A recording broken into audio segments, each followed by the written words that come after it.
Hai guys, welcome back to Gios Class. Nah, hari ini aku akan bahas tentang contoh-contoh soal dari perbandingan senilai ya. Nah, di sini aku sudah ada nomor 1 ini ya. Kita langsung bahas saja, tentukan apakah tiap tabel berikut menunjukkan perbandingan senilai. Jika ya, jelaskan. Nah, jadi seperti ini ya. Kita harus melihat apakah ketika dibagi mereka sama-sama menghasilkan angka yang sama ya. Contohnya seperti ini. Misalkan aku membagi di sini ada X dan Y ya. Ini misalkan 2 dan 8. Sama-sama misalkan aku bagi 2 ya. Nah, itu adalah nilainya 1, 2 bagi 2 1, 8 bagi 2 adalah 4. Berarti perbandingannya adalah 1 banding 4. Nah, apakah yang sebelahnya ini sama ketika kita bagi dengan angka yang sama ya. Misalkan 3 bagi 3 itu 1, 12 bagi 3 4 ya. 8 bagi 8 1, 24 bagi 8 3. 24 bagi 8 3 ya. Nah, jadi ini bukan merupakan perbandingan senilai. Kenapa? Karena ini 1 banding 4, yang ini 1 banding 4, yang ini 1 banding 3. Jadi ini bukan merupakan perbandingan yang senilai ya. Lalu apakah ini perbandingan senilai? Kita coba ya, kita bagi dengan angka yang bisa membagi mereka sama. Nah, mereka bisa sama-sama dibagi 6, jadi aku bagi 6, yaitu 6 bagi 6 1, 18 bagi 6 3, 10 dan 30, 10 bagi 10 1, 30 bagi 10 3. Lalu 14 dan 42 kita sama-sama bagi 14, 14 bagi 14 1, 42 bagi 14 3. Nah, karena perbandingannya semua 1 banding 3, maka ini merupakan perbandingan senilai ya. Nah, sekarang yang berikutnya 2 dan 12 ya, kita sama-sama bagi 2.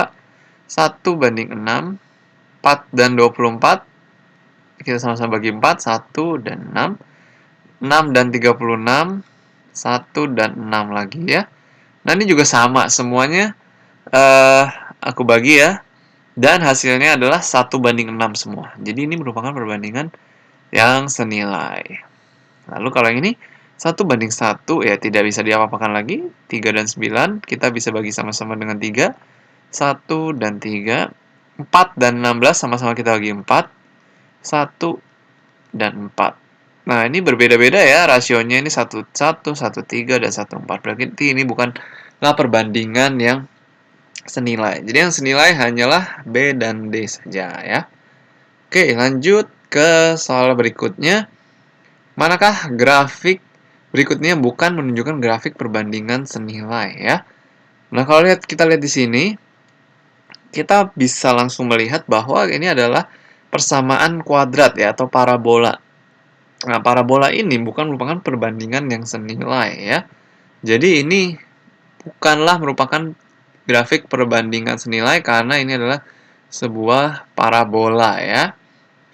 Oke, jadi ketika dia naik 1, dia naiknya yang X-nya naik 1, Y-nya kebetulan ini naiknya 1. Kalau yang berikutnya, ketika X-nya naik 1, Y-nya naik 3 ya. Jadi ini tuh nggak sejajar. Nah, ini seperti ini. Ini titiknya kan ada di sini, ini titiknya ada di sini ya. Titik yang pas sama garisnya. Nah, ketika dia naik 1 ke sini, ini masih sama naik 1.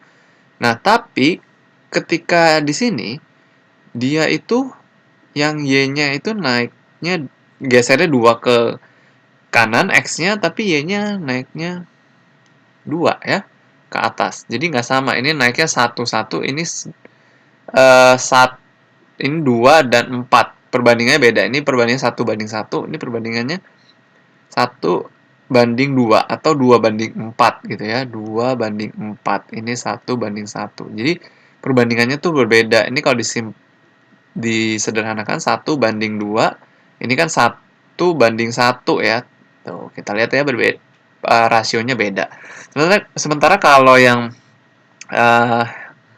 ini ya, ini titiknya sedikit ya, jadi aku nggak bisa menjelaskan banyak. Coba kita lihat yang ini. Nah, sementara coba kayak ini ya, ini kalau aku hubungkan titik-titiknya tuh.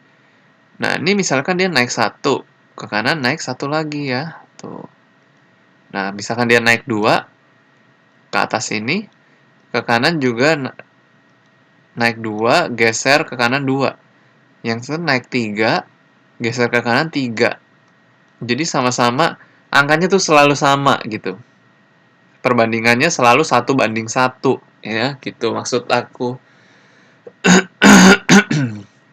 Yang ini sih juga bisa ya. Ini misalkan, nah ini kan titiknya ada di sini sama di sini ya. Naik 1 ke atas, geser ke kanan 2. Naik 2 ke atas, geser ke kanan 4. Berarti perbandingannya selalu 1:2 gitu ya. Jadi selalu sama perbandingannya. Nah, itulah yang merupakan perbandingan senilai artinya. Dan yang ini bukan merupakan perbandingan yang senilai karena rasionya berbeda ya. Seperti itu caranya. Tabel berikut menunjukkan waktu yang ditempuh Andi dalam perjalanan X dan jarak yang ditempuhnya Y. Asumsikan Andi berkendara dengan kecepatan konstan. Itu kan kecepatan sepeda motor yang dikendarai dalam kilometer per jam ya. Nah, kalau Andi 40 km, waktu yang ditempuh sejam. Kalau dia 80 km, waktu yang ditempuh 2 jam ya. Kalau 120 dia membutuhkan waktu 3 jam. Jadi kecepatan rata-rata kecepatannya atau kilometer per jamnya adalah tinggal kita bagi aja ya antara jarak dengan waktu. Yaitu misalkan 40 dibagi 1. Berarti 40 km per jam. Mau ambil yang ini juga boleh, sama juga hasilnya 80 bagi 2 sama dengan 40 juga km per jam. Gitu ya. 120 ya pasti sama juga ya, karena dia bergerak dengan kecepatan yang konstan. Oke. Soal berikutnya, Susi sedang berada di pasar malam. Dia membayar 3.000 ya untuk tiket masuk, oke, dan membayar 2.000 untuk tiket satu permainan. Salin dan lengkapi tabel berikut untuk membantu Susi menentukan total biaya berdasarkan banyak tiket permainan yang dibeli ya. Oke, misalkan ini banyak tiketnya 2 maksudnya tiket masuk dan tiket permainan yang dibeli ya. Jadi 3.000 tambah 2.000 ya, 5.000 ya. Nah, sekarang kalau 4 tiket ya, berarti kan ada 1 tiket masuk 3.000 dan 3 tiket permainan ya. 3.000 tambah 3 kali 2.000 ya. 6.000 tambah 3.000, 9.000 ya, berarti di sini 9. Nah, lalu kalau 6 ya. 6 berarti 1 tiket masuk 3.000 dan 5 tiket permainan ya. 1 tiket masuk 3.000, 5 tiket permainan, 5 kali 2.000, 10.000 berarti 13.000. 8 berarti 1 tiket masuk 7.000 ya. Dan habis itu 1 tiket masuk dan 7 tiket permainan ya. Berarti 3.000 tambah 7 kali 2.000, 14.000 tambah 3.000, 17.000 ya. Nah, misalnya ini 2, 4, 6, 8, aku bikin aja ini 10 ya, biar selisihnya sama terus ya. 2, 4, 6, 8. Nah, ini juga selisihnya pun sama terus. 4, 4, 4 ya, berarti ini harusnya pasti 21 ya. Dengan rasio Oke, buatlah titik-titik untuk pasangan terurut yang menyatakan hubungan banyak tingkat dan total biaya yang dikeluarkan Susi dan buat garis yang menghubungkan titik-titik tersebut. Nah, kalau ini, aduh sayangnya aku nggak ada tempat ya di sini. Tapi ini dibuatnya, sorry, aku bikin di sebelahnya aja ya. Coba, ini kalau aku geser dulu ya sebentar. Oke, nah ternyata bisa. Jadi aku buat aja seperti ini ya. Ya pulpennya nggak mau ya ke kanan. Wah, ya jadi aku kurang ada tempat ya. Jadi ini sebenarnya tinggal diplot aja banyak tiket dan biaya ya. Banyak tiketnya di sumbu X, biayanya di sumbu Y. Nah, nanti dia akan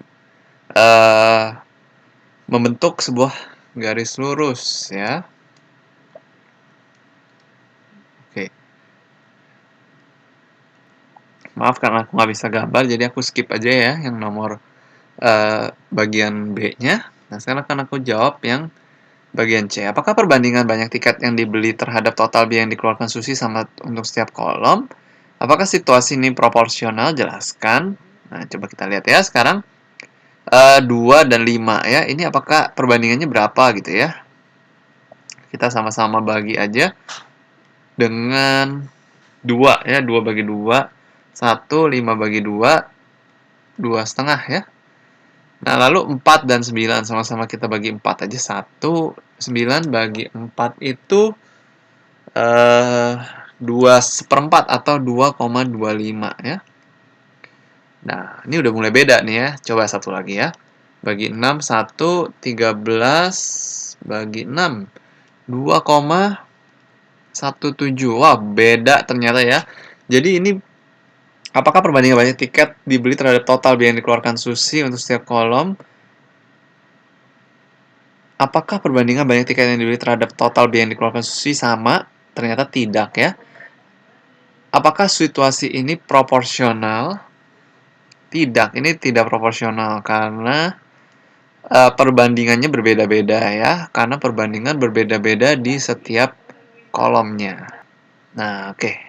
Sepertinya ini aja yang mau aku jelaskan tentang contoh soal perbandingan senilai. Kalau kalian masih ada pertanyaan, kalian boleh tulis di kolom komentar ya. Thank you guys for watching this video. See you again in the next video.